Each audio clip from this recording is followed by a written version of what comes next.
오늘도 잠언의 말씀을 통해서 하나님께서 우리에게 주시는 말씀 듣기를 원합니다. 하나님의 말씀 잠언 20장 15절에서 30절까지 말씀 각자의 자리에서 함께 보겠습니다. 세상에 금도 있고 진주도 많이 있지만 정말 귀한 보배는 지각 있게 말하는 입이다. 남의 보증을 선 사람은 자기의 옷을 잡혀야 하고 모르는 사람의 보증을 선 사람은 자기의 몸을 잡혀야 한다. 사람들은 속여서 얻은 빵이 맛있다고 하지만 훗날에 그 입에 모래가 가득 찰 것이다. 계획은 사람들의 뜻을 모아서 세우고 전쟁은 전략을 세워놓고 하여라. 험담하며 돌아다니는 사람은 남의 비밀을 새게 하는 사람이니 입을 벌리고 다니는 사람과는 어울리지 말아라. 부모를 저주하는 자식은 암흑 속에 있을 때에 등불이 꺼진다. 처음부터 빨리 모은 재산은 행복하게 끝을 맺지 못한다. 악을 갚겠다 하지 말아라. 주님을 기다리면 그분이 너를 구원하신다. 그 격에 맞지 않은 저울추는 주님께서 미워하신다. 속이는 저울은 나쁜 것이다.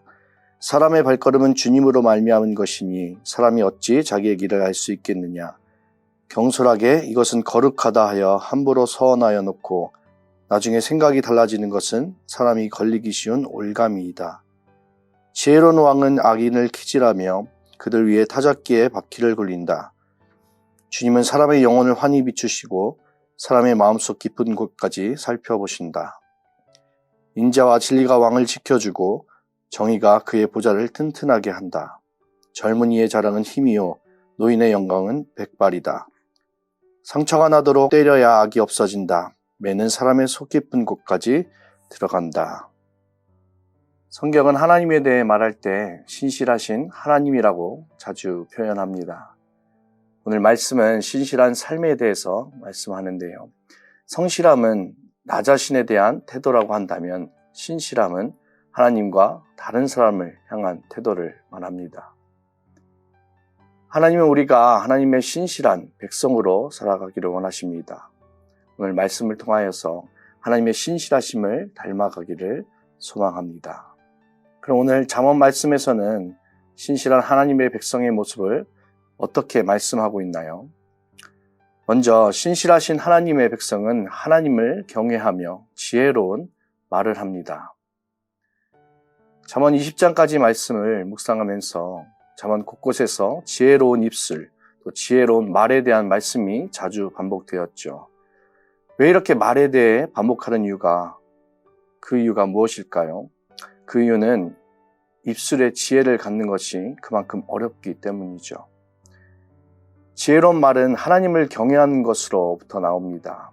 하나님을 경외하며 주님의 말씀을 순종할 때 하나님께서는 우리에게 지혜를 주십니다.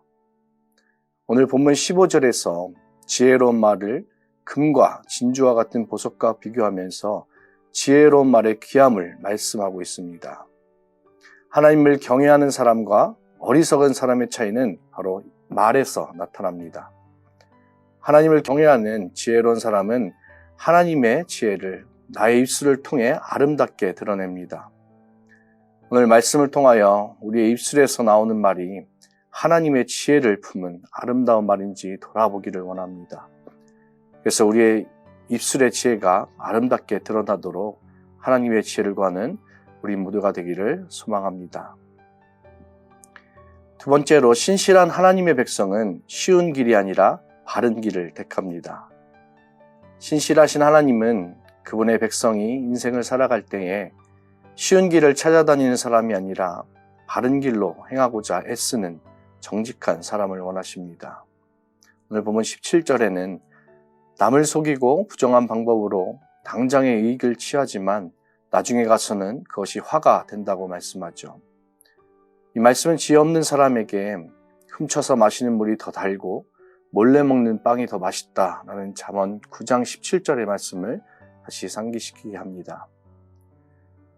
별다른 노력 없이 쉽게 이익을 얻게 되는 경우에는 우리는 그 맛을 잊을 수가 없음을 경험했죠. 쉽게 얻은 빵은 너무 맛있습니다. 그래서 한 번으로 그치지 않고 계속해서 그 쉬운 방법을 찾게 되는 것이죠. 우리가 뉴스를 보면 보이스피싱과 같은 사기 범죄로 남을 속이는 그런 뉴스를 자주 접하게 됩니다. 또 우리 주변에 복권과 같은 것들로 인생 역전을 바라는 사람들도 있습니다. 하지만 그런 식으로 땀 흘려 일하지 않고 손쉽게 이익을 추구하는 삶의 결과가 어떤지 21절에서 행복하게 끝을 맺지 못한다, 이렇게 말씀하고 있습니다. 또 바울이 데살로니가후서 3장에서 말한 것처럼 누구든지 일하기 싫어하거든 먹지도 말게 하라는 것이 성경의 정신입니다. 오늘 본문 23절에서도 규격에 맞지 않은 저울추는 주님께서 미워하신다. 속이는 저울은 나쁜 것이라고 말씀합니다. 남을 속여 쉽게 살아가는 것을 하나님은 싫어하신다고 말씀하십니다. 우리가 잘 아는 그룹인 LG의 창업주인 구인회 회장의 동상이 여의도 빌딩에 있는데요. 그 흉상 아래에는 그의 경영 철학이 잘 담겨져 있습니다. 그 말을 보면 100개 가운데 1개만 불량품이 섞여 있어도 다른 99개도 모두 불량품이나 마찬가지다. 아무거나 많이 팔면 장땡이 아니라 1개를 팔더라도 좋은 물건을 팔아서 신용을 쌓는 일이 더 중요하다는 것을 너희들은 왜 모르냐, 이렇게 적혀 있습니다. LG의 경영 철학이 그 신뢰를 굉장히 중요하게 여긴다는 것을 잘 나타내고 있지요. 정직하게 땀 흘려 일하고 거기에 대한 정당한 대가를 얻는 것이 하나님의 뜻입니다. 남을 속여서 나의 노력보다 더 많은 이익을 남기려 하는 것은 재물을 아주 조금 더 모을지는 몰라도 그보다 더 귀한 신실함을 잃어버리는 일입니다. 신실함은 하나님의 백성으로서 가져야 할 자존심입니다. 그 신실함으로 다른 사람이, 특히 하나님을 모르는 사람들이 신실한 그리스도인들을 통해서 신실하신 하나님을 볼 수 있는 은혜가 있기를 소망합니다. 마지막으로 신실한 하나님의 백성은 의와 인자를 실천합니다. 28절에 인자와 진리가 왕을 지켜주고 정의가 그의 보좌를 튼튼하게 한다. 이 말씀은 나보다 상대적으로 약한 사람을 대하는 태도를 말하고 있습니다. 사회적으로 큰 힘을 가지는 사람들도 있고 내가 가진 위치가 다른 사람보다는 더 힘을 행사할 수 있는 자리일 수도 있습니다.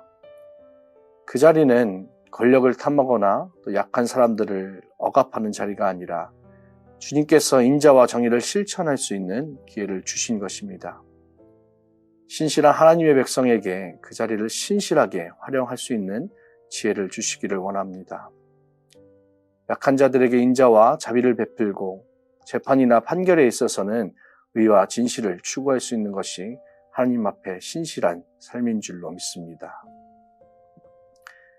사람이 마음으로 자기의 길을 계획할지라도 그의 걸음을 인도하시는 여호와 하나님이심을 믿습니다. 하나님을 우리 삶의 주권자로 인정할 때 주님께서 선한 길로 인도하실 것입니다. 주님께서는 그 길을 이미 우리에게 주셨습니다. 그렇게 우리를 인도하시는 하나님을 믿고 신실하신 하나님을 신뢰하는 지혜로 살아가는 하루가 되기를 소망하며 축복합니다.